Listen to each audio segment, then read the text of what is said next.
No. Went by too quick. Apparently she got a raise last year after she let a kid break his arm. Just saying. Probably shouldn't have been a thing. Maybe it wasn't a promotion. Maybe it was a demotion. Now you get to teach everybody Quidditch. How do you like that? Like, she doesn't fly. Maybe somebody else teaches them how to fly. Cause You are good at teaching them how to get all fucked up. Right. Madam Hooch probably hits that hooch. Probably. Yeah. I see what you did there. Yeah, it was super clever. Yeah. So there's a countdown to the beginning of the game. Madam Hooch in the middle of these two teams and her case of all the balls from, all the balls. New podcast idea, guys. And she counts down 3, 2, 1. Time for a beer break. Woo! Yes! Chug-a-lug-glug. All right, so this week we're actually drinking La Roja from Jolly Pumpkin. And this is a place right in Grand Rapids. Jade and I went there a couple of months ago on the bike, and we learned that they really only do sour beers there. We are not huge fans of sours, but I did try a couple there that I liked, I guess you could say. Yeah, I mean, we stayed for a lot longer than I thought we were going to. Yeah, we learned how they make sour beer while we were drinking sour beer. And the guy's like, yeah, we let it mold and then scrape it off, and then it's done. Like, what? He's like, it's safe. It's like cheese. You eat cheese? I go, yeah. He's like, well, it's like that. Cheese is mold, which still grosses me out, but I love cheese. So I'm just going to choose to be ignorant of the fact that I know what it is. But this is aged in large oak casks, then bottle fermented La Roja with black currants. Currants? I'm going to go with currants. Currants? Yeah. Is that a thing? Yeah. How do you say it? I don't know. Oh. She's tapped out.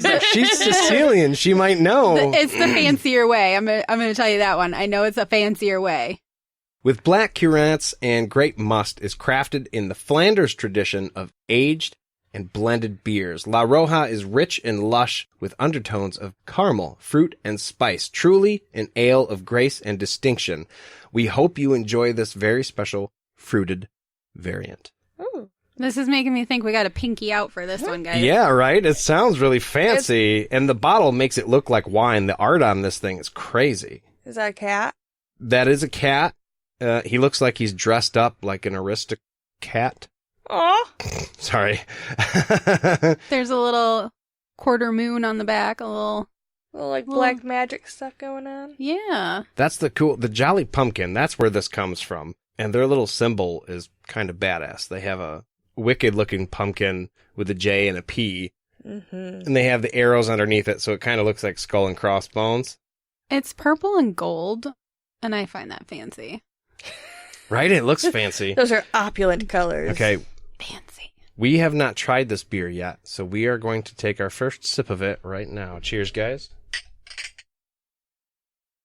It's like a sour Skittle. It is kind of like a Skittle. Like the sour Skittles. Okay. You pucker. You pucker when you sip it. Yeah, it's not sweet like wine. That's for damn sure. And it's a 6.6, so it's okay. I think this one's kind of like whiskey, where you have a few drinks of it, and it will affect you a little less and less.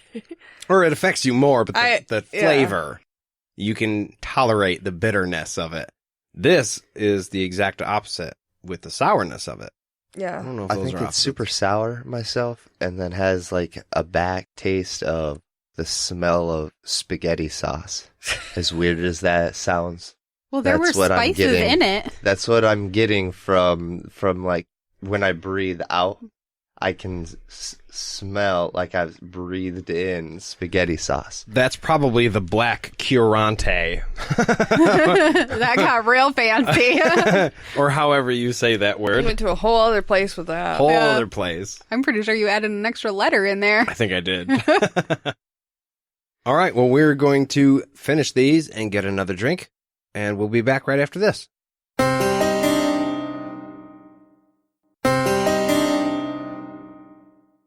And we're back.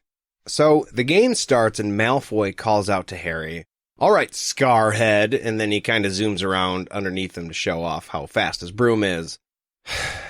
It's Scarface, you fucking blowhard. I was like, that doesn't work. You're stupid, Malfoy. You're stupid. You're just stupid. It was like, hey, butthead. It was just a dumb little thing. Right. He couldn't call him Scarface. No, Scarface makes him sound cool. So they're playing. Somebody fucked with the bludger because this bludger keeps going after Harry. Fred and George realize it, and they're going all over with Harry. They won't get off his ass, hitting the ball left and right because it just keeps flying right at Harry. So them two obviously notice that the ball doesn't go after anyone else and makes it a point that we need to get a timeout here because we're busting our ass at this one ball and everybody else is getting knocked down by the other bludger. Yeah, well, it's kind of their job to pay attention to these bludgers, right? Yeah. Yeah. They're beaters. They're beaters. Beaters. Okay, right. And because of this bludger, their team is pretty much rendered ineffective. All the beaters are keeping the bludger, here we go. All the beaters are keeping the bludger off of the seeker. Mm-hmm. So that the chasers can score, but because they're spending all of their time on one bludger, their chasers can't score because that other bludger is going after them. Right. Yes. So they can't play. They can't score any points. They're 100% fucked. Right. Yeah. So they get a timeout, and the twins are explaining, look, this bludger's all fucked up, and it's only going after Harry. Something needs to be done. And Harry goes into Super Harry mode and says, I'll tell you what, I'll do this myself. You guys go take care of the rest. So after a few minutes, they decide to do it. And he goes after the golden snitch, trying to stay away from the bludger by himself. And in the process, takes a bludger right to the elbow. Now, I have a couple things I was going to go into in just a second here. One, being such a dangerous game, you would think that they would have, especially for at least just the game itself and being a magical game, they would have uncharmable equipment. So, brooms, quaffles, all the balls, nothing can be rendered ineffective or charmed. Well, yeah, I mean, it should work that way, yeah. That's a good point. 2, Harry already had his broom messed with in the first game. Now there's a second piece of equipment in the game that's being screwed with. You would think that someone would at least notice it in the crowd, even after being pointed out in the timeout. Still, the game continued to go on. Yeah, that would definitely prevent something like this from happening. And I also agree with your point about people should notice that Harry is kind of being targeted while he plays. The last time it was his broom, this time it's a bludger. And much like Fred and George, there are people who are watching this game because they're fans. They would notice something like that too. Yeah, no, I agree with that. That's why I just don't understand why Harry decides that, nope, we should not tell Madam Hooch. We shouldn't talk to anybody about it because we would automatically have to forfeit the game, and I should just have to deal with it by myself. Yeah, that doesn't make any sense to me. He's Super Harry. It might be that if you have to make an accusation, you had damn well better come up with some proof. I guess at that point you would kind of be saying, hey, this is unfair, I'm not going to play. And Right. If you are found to have a good reason to not want to play, then you're justified and you won the argument or the whatever it would be. If you can't come up with any proof, then you just don't want to lose to this team, you forfeit. Maybe. That's the only way I could see it. Yeah, it doesn't make any sense. If there were safety precautions in place, like you're talking about, and like we talked about in the first book, having the ground be squashy or like hard to land on or something, or not hard, but like, you know what I mean? Like it slows you down before you land on it or some bullshit. Yeah. Maybe then it would make sense that they would keep playing. But like this kid could die because this thing is chasing him. It doesn't make sense that he would have to play or forfeit the game. But he does. Yes, he does. And he gets the snitch. One-handed. Yeah, after breaking his arm. And it was floating like right by Malfoy's head. Dumbass. Yeah. Malfoy was kind of giving him shit and wasn't paying any attention, and Harry got to snatch that shit right before he fell to the ground.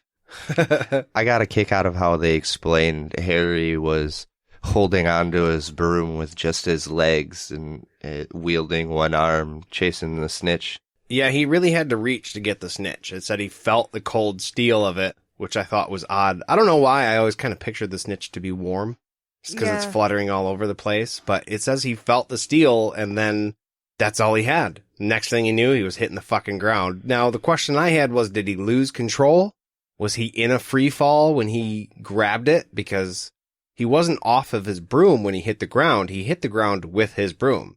Yeah. I could see he wasn't hanging on with both hands, flipped off the broom, hit the ground, and then the broom maybe landed next to him, but that's not what it said.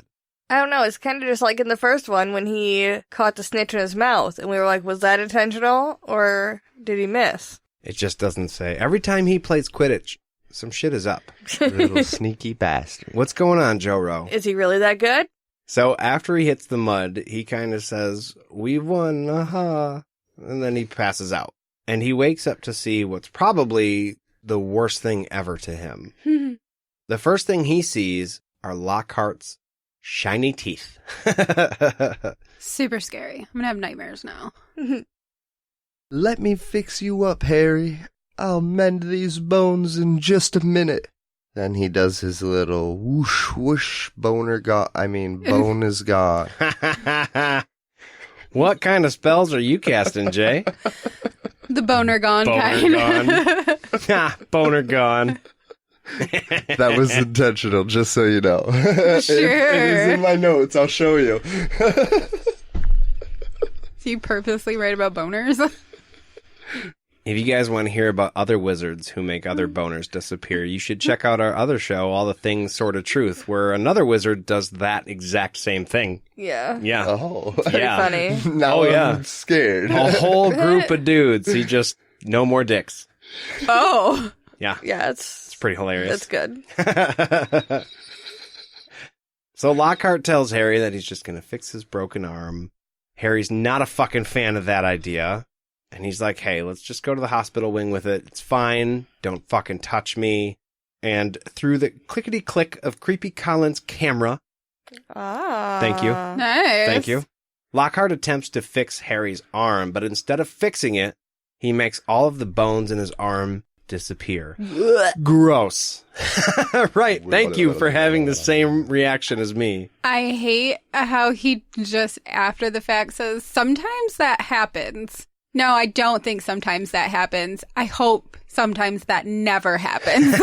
Well, the point of the thing is that the bones aren't broken anymore, Shantell. You just got to see that. I mean, there isn't any now. No, it's horrible, man. Yeah, the worst description ever. When, he goes, oh, well, sometimes that happens. Why don't Ron and Hermione take him up to the hospital wing now? And Harry finally musters up the courage to look at his arm. And it said it's like a flesh-colored, deflated glove. Gross. I can picture one of those long rubber gloves for, doing dishes, that you take off and it's just like... Just flapping out of a short-sleeve shirt. Yeah. Ugh. Feel bad for Harry, man. Now it's time to go to the nurse's office. Hospital wing. They got a wing. I'm sorry. They got a wing for that shit. That's wing. a castle. A whole wing of this castle is dedicated to the hospital. Yeah, I just said that. Yeah. No. Well, it's a big-ass castle. Right. It's a big-ass wing. How many kids are getting fucking hurt? the kids practicing magic, so you flip left and you lose a limb for the day. You flip right and you're speaking Spanish for the week. Yeah, that's a good point. I'm sure a lot of shit goes wrong. I just wanted to make that little point. Yeah, they for sure don't have enough safety measures at the school. We've gone through this. There's no drains in the potions room. There's no fucking safety precautions when you're playing Quidditch 50 feet above the air. No, kids are getting hurt left and right. Not to mention, we've discussed it before. Magical healing and other such things. Like Skelegro that we get introduced to here.